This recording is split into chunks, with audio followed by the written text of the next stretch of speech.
Désormais, le père sera contre le fils, la mère contre la fille, la belle-mère contre la belle-fille. Ce n'est pas moi qui dis. Dans un monde de plus en plus complexe, les timides n'ont plus leur place. Soit vous êtes de Dieu, soit vous êtes du diable. Choisissez votre camp. Bonjour Madame Ghislaine et bonjour aux téléspectateurs. Nous sommes dans la voiture de l'école des disciples. Je pense qu'on est à la 16e leçon. Voilà. On a fini les fondamentaux, Madame Ghislaine. Les fondamentaux, c'était pour les prérequis, comme l'alphabet de ceux qui veulent suivre Dieu. Donc maintenant là, on estime que les gens ont avalé toutes les leçons. Et qu'à la 16e leçon, il faut passer au niveau élémentaire. Même pas élémentaire. L'élémentaire, c'est les fondamentaux. Il faut partir maintenant au cours moyen. C'est-à-dire, on est maintenant en train de monter la courbe. Voilà.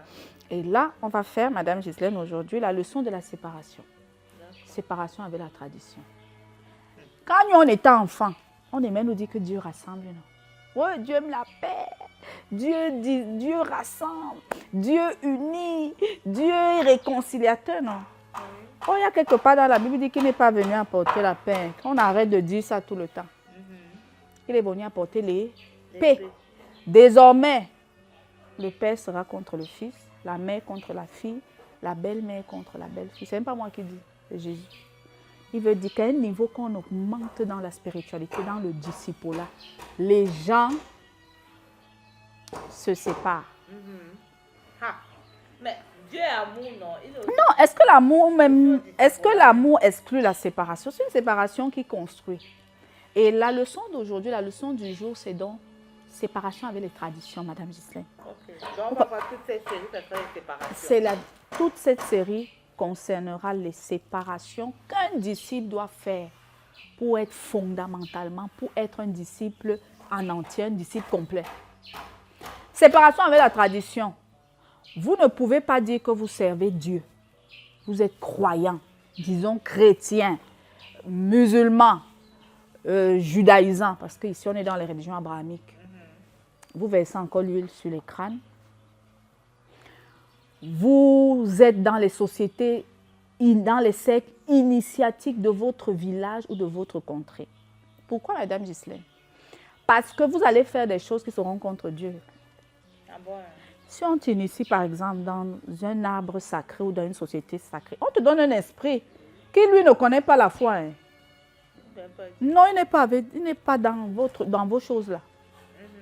Et tu dois lui faire honneur, tu dois l'honorer, tu dois lui faire des sacrifices. Et Dieu est jaloux. Dieu m'a dit qu'il est jaloux, non? Donc il faut choisir. On est au temps d'Élie. Un disciple, c'est comme au temps d'Élie. Soit c'est Baal qui est Dieu. Si c'est lui qui est Dieu, suivez-le, adorez-le.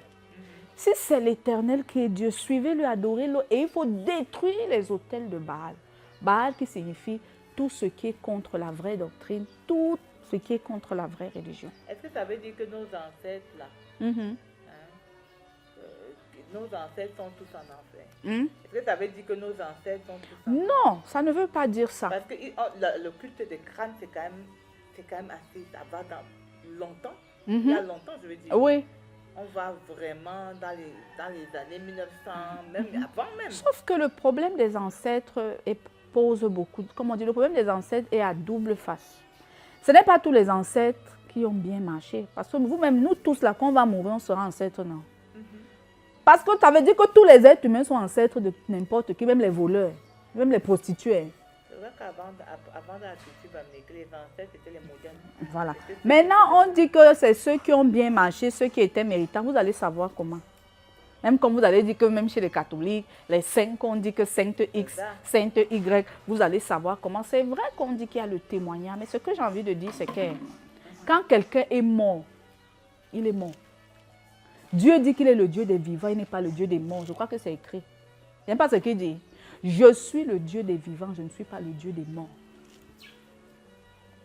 Ça veut dire que lorsqu'on veut, Dieu est jaloux. Hein.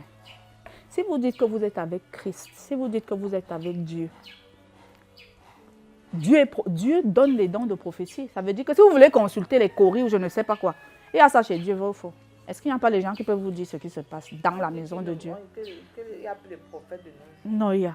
Que c'est faux. C'est vrai qu'ils Même utilisent les mouchoirs, mêmes ils hommes que trichent. Dieu disait faire, Non, il y a. que Dieu ne parle plus. Écrivant en commentaire. Comment Dieu ne parle plus? Si le diable pardonne, Dieu lui sait tu. Parce que le diable lui parle toujours. Hein. Et très fort même ces jours-ci. Donc Dieu a fermé sa bouche. C'est faux. Dieu parle. Et pas seulement aller voir quelqu'un. Même vous, Madame Zidane, vous priez, vous jeûnez, Dieu va vous répondre. Dieu parle tantôt d'une manière, tantôt d'une autre. Vous n'êtes pas obligé d'aller dire voir un prophète. Donc, Madame Gislaine, j'insiste, hein, parce que c'est un problème qui dérange les gens. Ça ne veut pas dire que tout ce qui est dans notre culture, c'est ça que je veux dire. La culture n'est pas mauvaise à 100%. Mais quand la culture inclut déjà les esprits, quand la culture inclut déjà des initiations avec des esprits, je vous dis, c'est quel rapport y a-t-il entre la lumière et les ténèbres? Vous ne pouvez pas manger à la table de Christ, comme on prend la communion à l'église là, et manger autre chose ailleurs. C'est qu'on leur donne les trucs pour manger, non? C'est leur communion là-bas. Hein. C'est antinomie. C'est deux forces opposées. Je dis que c'est parce que les gens... C'est pour ça que je vous ai dit la dernière fois qu'il faut entrer en profondeur dans l'étude des religions ou dans l'étude des traditions. Les esprits de tradition, moi je connais quelqu'un qui m'a dit, quand on t'initie dans les choses de la tradition, on interdit qu'ils aillent à l'église. Les esprits, écrivant en commentaire. On interdit qu'ils prennent la communion. On interdit qu'ils prennent les sacrements. Parce que c'est normal, non? Si une divinité vient, elle te donne. Elle dit que moi, je ne suis pas amie avec l'autre. C'est normal, hein? Sauf que nous, on mélange. Oh, je vais partir à l'église, mais je n'oublie pas aussi ma tradition. C'est Dieu même, parce que c'est les mots. Hein. C'est Dieu même qui a créé ça. C'est Dieu même. Sauve-toi et le ciel t'aidera. Chez Dieu, ça ne marche pas comme ça. Parce que le ciel lui est soumis. C'est Dieu. Et tu le suis. Et tu l'honores. Et tu fais ses rites. Où tu pars. D'autres, la tradition leur sourit. Hein. Et ils ont des témoignages.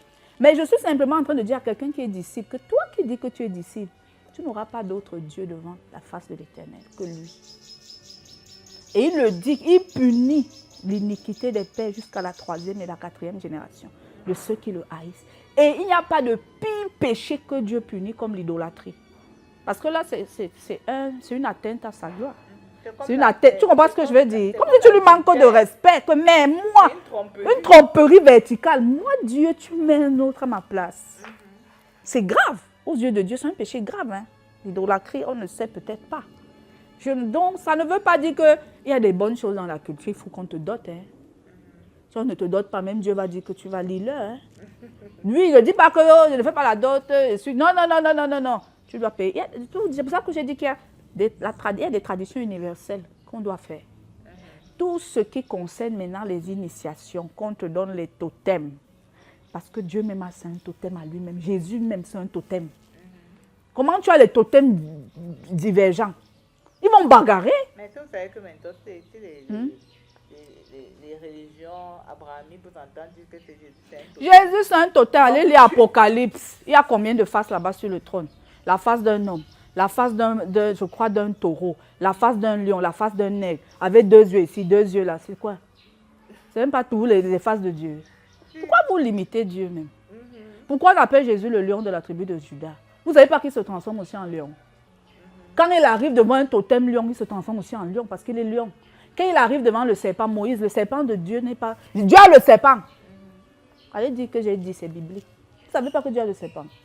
Parce que vous croyez que ce n'est que vous que j'ai mon serpent. Non, Dieu a le serpent. Et le serpent de Dieu a avalé le serpent des magiciens égyptiens. Pourquoi là, ce n'est pas le lion qui est apparu? À force égale. Il respecte on appelle ça l'équilibre des forces. Tu viens avec l'aigle, Dieu même est aigle. Il y a ça dans le christianisme. C'est pour ça que j'ai dit, le disciple doit être instruit sur les choses occultes ou spirituelles.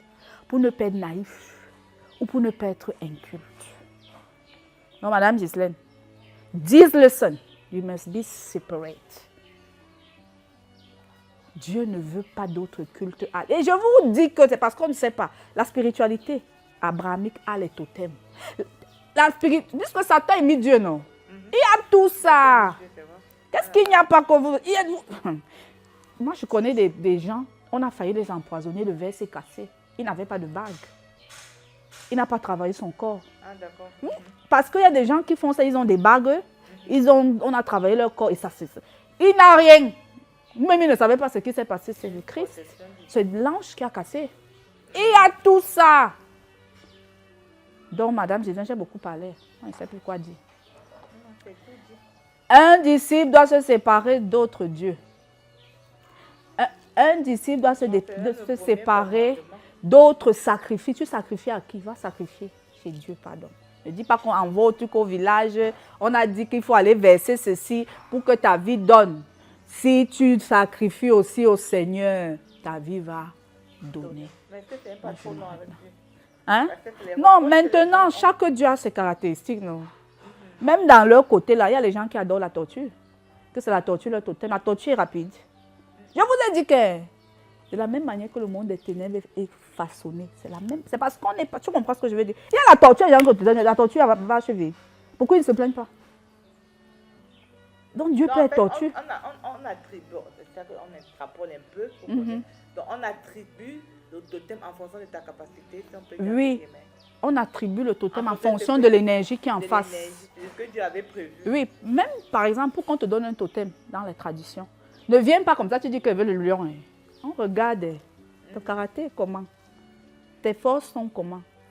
On ne te donne pas le totem que tu veux. Ah d'accord, je comprends. Ça va avec ton caractère, tes talents, ton tempérament. Oui, et je veux dire que ceux qui sont serpents, là, si vous regardez comment ils sont, pour savoir qu'ils sont quelque part, c'est dur. Vous comprenez, non? Ça se voit. Le serpent aussi se cache. On sait souvent qu'ils sont quelque part quand c'est la mort. Quand c'est là où tu vas savoir que, pardon, il y avait ça ici. On peut vivre avec toi 100 ans. Tu ne le vois pas. Mais le lion, tu vas voir, non? Donc, il y a les gens qui viennent que quand ils marchent là, il met ses habits traditionnels. Toi-même, tu sens que c'est quelqu'un. Il n'a pas besoin, ça se voit. Le lion se voit. C'est pour ça que j'avais aimé l'émission. J'ai beaucoup bavarde beaucoup cette émission. J'avais aimé, on m'a torturé. J'avais aimé l'émission de quelqu'un qui disait que les habits traditionnels qu'on porte maintenant, c'est à tort. Ça tue des gens. Même des colliers. Ah non, ça tue des gens. Ça tue. Ah, okay. Parce que c'est tu vois le ndop, c'est pas si on appelle ça, c'est le ndop, non. Le ndop que les gens portent n'importe comment là. Allez suivre les témoignages. On ne porte pas ça n'importe comment. Avec les colliers, comme c'est déjà la mode. Les colliers là signifient quelque chose. Tu vas porter le collier avec les dents de la panthère, on te teste au deux, après tu meurs. On dit que donc, tu as seulement mis ça comme ça. Quand eux mettent, ça veut dire quelque chose, c'est un code. Ah, d'accord. Quand vous voyez quelqu'un qui a un collier avec les griffes, c'est que c'est un animal, ça a les griffes. Okay. Quand vous voyez c'est que c'est un gorille, ça veut dire quelque chose. Donc, la conclusion de la leçon 16. Lorsqu'on est un disciple de Christ, c'est un culte exclusif, on ne mélange pas. Il n'y a pas de syncrétisme. Je préfère me taire parce que j'ai envie de poser des questions. À la prochaine pour la 17e leçon.